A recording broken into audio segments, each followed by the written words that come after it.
जीवन बगिया ऐसी उलझी, फूल होगे कम,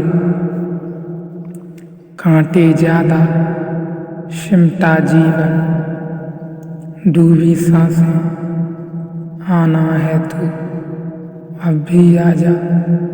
यदि आपने अभी तक अंतिम अध्याय नहीं देखा है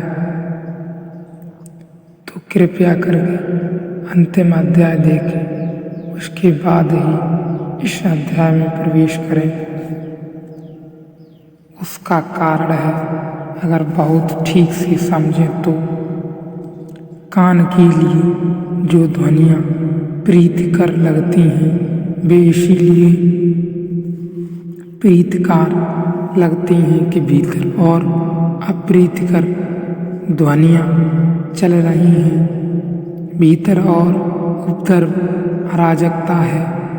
उस अराजकता में यह सुलाने वाली दवा की तरह मालूम पड़ता है, सुखद मालूम पड़ता है, सांत्वना देता है, एक तरह की शांति को जन्म देता है। लेकिन अगर संगीत अस्त व्यस्त हो, सिर्फ शोरगुल हो जाए आवाज़ों का, तो रुचिकर हो जाता है, क्योंकि कान को पीड़ा होती है। पीड़ा इसलिए होती है कि कान को ध्वनियाँ सिर्फ बेचैन करती हैं, शांत नहीं करती। सारे शरीर में जब हमने इंद्रियों की जो व्यवस्था है, हमारी इंद्रियां हैं ग्राहक, बाहर के जगत में जो घटित हो रहा है उसे भीतर ले जाने के द्वार हैं। इन इंद्रियों को जो प्रीतकार मालूम पड़ता है वह वही है जो इन इंद्रियों को शांत करता है। अप्रीतकार वही मालूम पड़ता है जो इन इंद्रियों को अशांत करता है। बस इससे ज़्यादा प्रीतकार अप्रीतकार का कोई अर्थ नहीं है। जो इंद्रियों को शांत करे वह प्रीतकार, जो अशांत करे वह अप्रीतकार। लेकिन जो चीज़ इंद्रियों को आज शांत करती है कल शांत कर सकती है, क्योंकि इंद्रियां स्वयं शरीर प्रवाह हैं, वे भी बदली जा रही हैं। जैसे एक आदमी नया रेलवे की नौकरी पर जाता है, स्टेशन पर सोता है, नींद नहीं आती, ट्रेन की आवाज़ें हैं, इंजन की आवाज़ें हैं, शटिंग और शोरगुल और सब तरफ का उपद्रव है, नींद नहीं आती, बड़ा बेचैन होता है कान। लेकिन नींद एक जरूरी चीज़ है, आज नहीं कल इस बेचैनी को एक तरफ रखकर नींद आनी शुरू हो जाती है। लेकिन बहुत जल्दी वह वक्त आ जाता है कि यह आदमी अपने घर नहीं सो सकता, क्योंकि यह सब उपद्रव काफ़ी इसकी नींद का अनिवार्य हिस्सा हो गया है।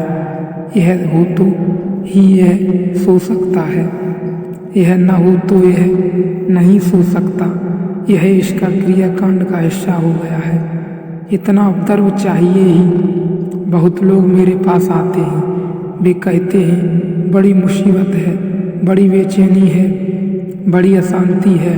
मैं भली भांति जानता हूँ कि अगर उनकी सब बेचैनी और सब अशांति छीन ली जाए तो फौरन परमात्मा से वे प्रार्थना करेंगे कि बेचैनी वापस दो, अशांति वापस दो। उनको पता नहीं है कि वह उनका क्रियाकांड है, वे उसके बीच ही जी सकते हैं। इसलिए अगर उन्हें एकांत में भेज दिया जाए तो 2-4 दिन में वे कहते हैं कि वापस जाना है। यहाँ बहुत खाली खाली लगता है, यहाँ कोई सार नहीं है। सार वही है जहाँ सारा उपद्रव चल रहा है। क्यों? इंद्रियां अगर आप उनको अरुचिकर का भी भोजन दिए चले जाएं तो थोड़े दिन में राजी हो जाती हैं, क्योंकि मजबूरी है। और अब वही प्रीतकर हो जाता है जो अरुचिकर मालूम पड़ता था, अप्रीतकर मालूम पड़ता था।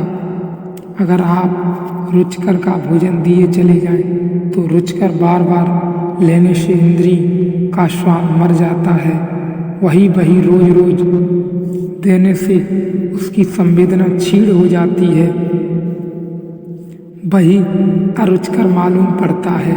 एक बड़े कवि मुझे मिलने आए थे, बातचीत चलती थी, तभी एक संगीतज्ञ भी आ गई।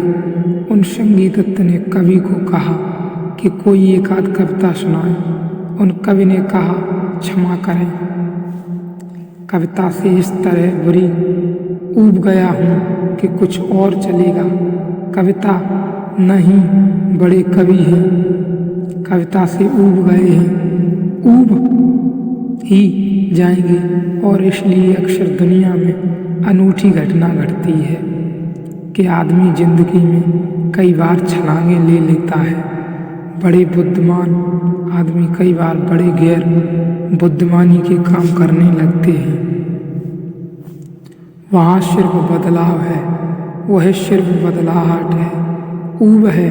इसलिए कभी दिखाई पड़ता है कि गांव का एक साधारण आदमी है, कुछ कीमत नहीं है, कोई अनुभव नहीं है, कोई गहराई नहीं है, लेकिन हाई कोर्ट का चीफ जस्टिस उसके चरणों में बैठा हुआ है। क्या हो गया ये कि इस चीफ जस्टिस को यह ऊब गया है। बुद्धिमानी से काफ़ी बुद्धि इसने झेल ली, अब यह कोई गैर बुद्धिमानी का काम न करे तो इसे अपने से ही छुटकारा नहीं है। और फिर इसको देखकर न मालूम कितने नासमझ इसके पीछे आएंगे, क्योंकि वे इसे बुद्धिमान समझकर चले आ रहे हैं कि जब यह बुद्धिमान जा रहा है कहीं तो अब तो गैर बुद्धिमानों को जाने के लिए रास्ता खुल गया। और उन्हें पता नहीं कि यह जा रहा है सिर्फ इसलिए कि अब यह बुद्धि से बुरी तरह ऊब गया है, बुरी तरह ऊब गया है। रुचकर सदा रुचकर नहीं रहता, इसके और भी कारण हैं, क्योंकि आप पूरे समय विकसित हो रहे हैं। बच्चा है, खिलौना रुचकर लगता है, लेकिन एक उम्र आ जाएगी कि खिलौना रुचकर नहीं लगेगा, क्योंकि बच्चा नहीं रहा, खिलौना फेंकने ही पड़ेंगे। ये वे खिलौने हैं जो अगर टूट जाते हैं तो बच्चा समझता है कि जैसे उसका कोई प्रियजन मर गया है, इन्हीं को वह छोड़कर एक दिन हट जाएगा, क्योंकि उसकी चेतना विकसित हो रही है। जो कल रुचकर था आज रुचकर नहीं रहा, आज वह नए खिलौने खोजेगा, हालांकि उसे ख्याल में नहीं होगा ये भी खिलौने हैं। कल उसने गुड़िया सजाई थी, आज वह पत्नी सजाएगा। सजावट वही होगी, ढंग वही होगा, लोग उसकी गुड़िया की प्रशंसा करेंगे।